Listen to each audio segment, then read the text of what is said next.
Hey, what's up guys? So ngayong araw ay mag-unboxing tayo ng inorder ko sa Shopee na Minoxidil Trans.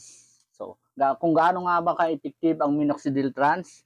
Kung nakikita nyo sa guys, ang aking buhok is dati talaga is wala isang buhok dito sa taas. Kumbaga, makintab na siya. Yan. Pero ngayon is meron na siyang mga buhok. Nakulayan ko na nga is nakapagpagupit na ako.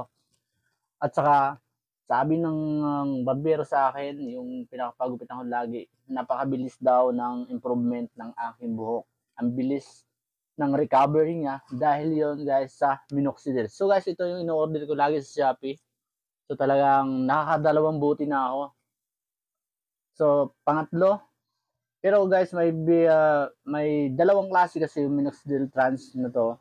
So pero ito talaga pinaka-effective, 101%. And then ito, nagtry ako ng ibang brands na Minoxidil Trans. And then ito. Kasi nakita ko rin sa mga review na maganda rin. So makikita natin kung gaano nga ba legit talaga yung Minoxidil Trans. So ito, unboxing ito.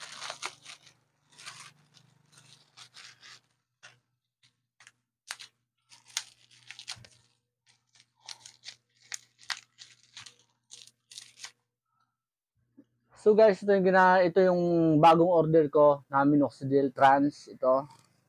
Pero sa ang lagi ko to din ginagamit ito so guys. Ito. So try natin ito. Actually, pangatlong buti ko na ito na in-order ko. Try ko lang naman ito pero ito talaga ang pinaka-legit. So titignan natin.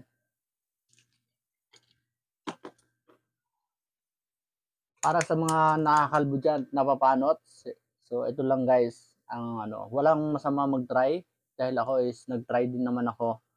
Try ko kung gaano nga ba ka-legit kasi nakikita ko lagi nagpa-pop up yung Minoxidil Trans nito doon sa aking Facebook. So, try ko. So, guys, wala namang masamang mag-try. Walang masamang mag-try at walang mawawala sa atin mo guys. So, guys, napakamura lang naman ito eh. So, ang isang butis, magagamit muna siya ng 1 month. Ang paggagamit nito guys, 2 days kada sa isang araw is 2 beses mo sa gagamitin. Pag scrub mo ng ganyan, hilot-hilitin mo. So, ito guys, makikita nyo. Ang kulay ng original Minoxidil Trans is kulay yellow. Makikita nyo guys, sasalin natin. Ito. O, yun o. Makikita nyo kulay yellow yung kanyang tubig. So, ibig sabihin nyo guys, original. O. Kasi marami ring nagpipiki nito guys. O, yan. Kaya ingat-ingat lang tayo sa pag magbibili tayo ng Minoxidil Trans. Bago tayo magbili sa online, ugaliin natin, i-check natin lagi.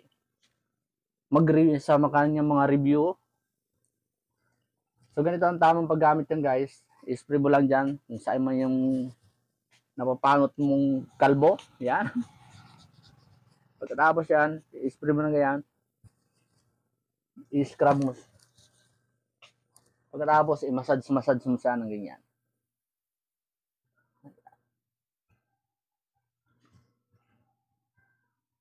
I-massage mo siya. Ayan, pagka-apply mo.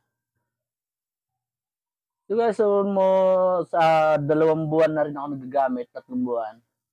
Magka 3 buwan na ako nagagamit ng Minoxidil. Minsan nga nakakaligtaan ko pa na maglagay pero talaga ang bilis ng recovery ng buhok ko dati kasi panayang siya mahilig ako mag-sombrero. Para sa mga mahilig mo sombrero dyan, dyan nagsisimula yung pagpapanot natin, paglalagas ng ating mga buhok, no?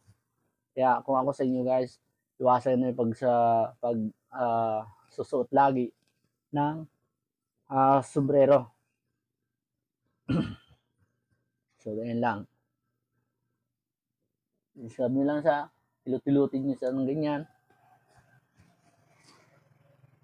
So guys, ito lang may sasuggest ko sa inyo. Minoxidil Trans. Lagi nyo lang i-check do sa ano, marami kasing pigi dito. So, yun lang.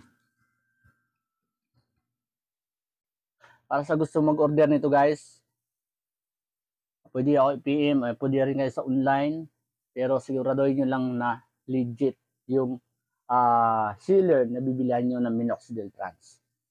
So, minoxidil, baka naman,